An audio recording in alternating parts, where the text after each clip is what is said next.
자, 팩트체크를 시작하겠습니다. 오늘 팩트체크는 사실은 굉장히 오랜 논쟁거리인데 그거를 어느 쪽에서도 실제적으로 증명해 본 적이 별로 없는 주제입니다. 사실 이거 좀 어려운 작업이긴 했는데요. 김필규 기자가 도전을 해봤습니다. 이번 주에 국회에서 가장 뜨겁게 논란이 된 주제 중에 하나이기도 하죠. 우선 직접 들어보겠습니다. 결국은 서민들, 자영업자들 이런 데 세금이 전가되는 거예요. 법인세도 마찬가지입니다. 법인들한테 다 부과되는 것이 아니고 궁극적으로는 국민들이 내는 거예요. 법인세를 줄여주거나 혹은 유지시켜준다고 해서 그 남는 돈 가지고 꼭 투자하지 않는다는 거죠. 투자하고 연결시켜서 너무 방어적으로 하는 것은 문제가 있다라는 것.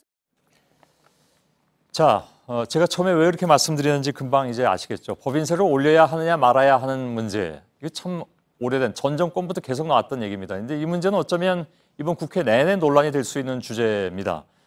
각자 주장의 근거는 무엇인가? 학계에서는 어떤 결론을 내리고 있는가? 무엇보다도 이것이 실제 세상에서 적용돼서 연구돼서 그 결과가 나온 것이 있는가? 우리는 그것을 어느 쪽을 믿을 수 있는가 하는 문제인데요. 이게 뭐 흔히 얘기하는 진보든 보수든 간에 다 뭐랄까요? 수긍할 수 있는 결과를 누구든 낼 수는 없는지 모르겠습니다만은 팩트체크에서 한번 도전을 해보죠. 김필규 기자. 예. 지난 정권에서 법인세율을 내려온 건 그래야 기업 투자가 늘고 기업이 잘 되면 오히려 세금도 더 많이 거친다. 이런 논리에서였잖아요. 그렇습니다. 최고 명목세율 기준으로요. 법인세율 어땠는지 살펴보면은 1991년 34%였습니다. 그랬던 게 이제 YS 정부 때 28%, DJ 정부 때 27%, 노무현 정부 때 25%. 그래서 2009년 MB 정부를 거치면서 22%까지 떨어집니다. 예. MB 정부에서는요, 법인세를 내리면은 기업에 투자 여력이 생겨서 돈을 더 쓰게 되고 그래서 고용까지 늘어날 거다. 이렇게 기업이 잘 되면은 결국 개인들에게 혜택이 돌아갈 거라는 주장을 정권 초부터 펼치면서 감세 정책을 펼쳤던 겁니다. 예. 100분 토론 장면이군요. 예. 제가 그만둔 다음 회 장면입니다. 자, 아무튼 그렇다면 지금 법인세를 올려서는 안 된다고 하는 쪽에선 반대로 올릴 경우에 기업 투자가 줄어서 고용도 줄고 개인들에게 부담이 갈 것이다. 이런 우려 때문인 거겠죠. 그렇습니다. 이 법인은 말 그대로요. 법률상의 인격체이기 때문에 세금을 올리면은 결국 그 부담을 지는 거는 사람이 되는 건 맞습니다. 법인세가 오르면은 일단 기업 이익이 줄어들 테니 주주들과 직원들이 일차적으로 손해를 볼 수가 있고요.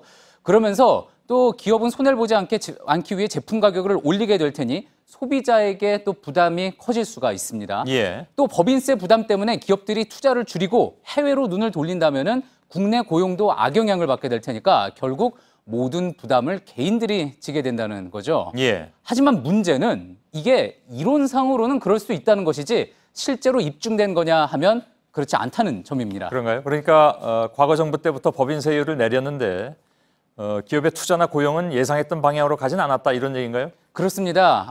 그 부분을 입증을 해드릴 텐데요. 2014년 말에 국회 예산정책처에서 낸 자료를 보면은 MB 정부가 감세 정책을 펼친 2009년부터 5년간 기업들이 받은 세금 감면 혜택은 37조 원 정도였습니다. 예. 하지만 그 같은 기간 기업들이 그러면 얼마나 투자를 늘렸느냐? 그 투자 증가액은 39조 원. 그러니까 깎아준 세금보다 겨우 2조 원 더 많았던 겁니다. 예. 노무현 정부 5년간 투자 증가액이 53조 원이었으니까요. 오히려 예전보다 더 줄어든 거였죠. 예.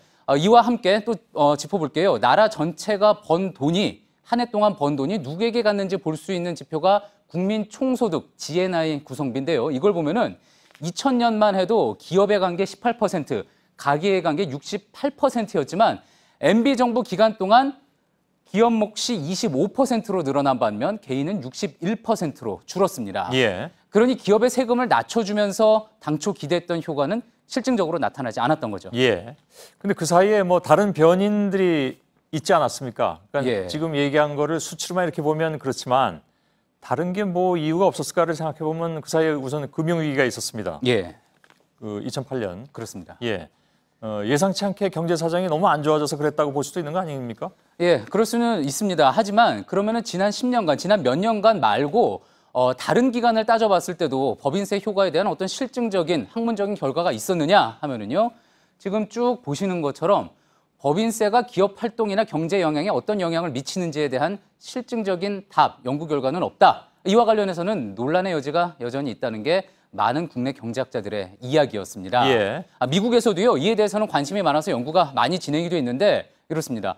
법인세를 여러 번 내려봤지만 긍정적인 효과가 있었는지에 대해서는 명확하지 않다는 결론 있고요. 예. 또 특히 미국 의회 연구소에서는요, 일각에서는 법인세를 올릴 경우 그 부담이 노동자들에게만 갈 거라는 주장이 있지만 이거는 맞지 않는 이야기다.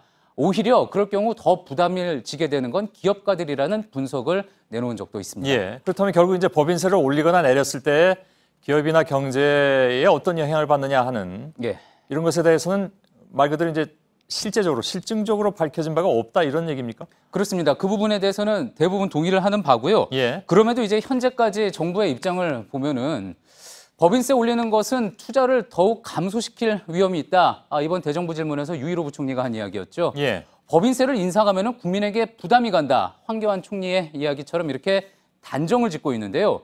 이를 두고 서울대 이준구 명예교수는 부두 이코노믹스, 즉 입증된 사실이 아니라 자신의 믿음에 근거한 사이비 경제 지식이라고 지적을 했습니다. 예. 이번 국회에서 법인세 문제가 본격적으로 이제 테이블에 올랐는데요. 어떤 결론이 나올지는 모르지만 자기 믿음만 내세울 게 아니라 그동안 실제 어떤 결과가 있었고 어떤 연구가 이루어졌는지 열린 자세로 논의가 진행돼야겠습니다. 예. 말씀드린 대로 어려운 과제에 도전했던 것 같습니다, 오늘. 근데 잘 들었습니다. 예. 김필규 기자였습니다. 수고했습니다.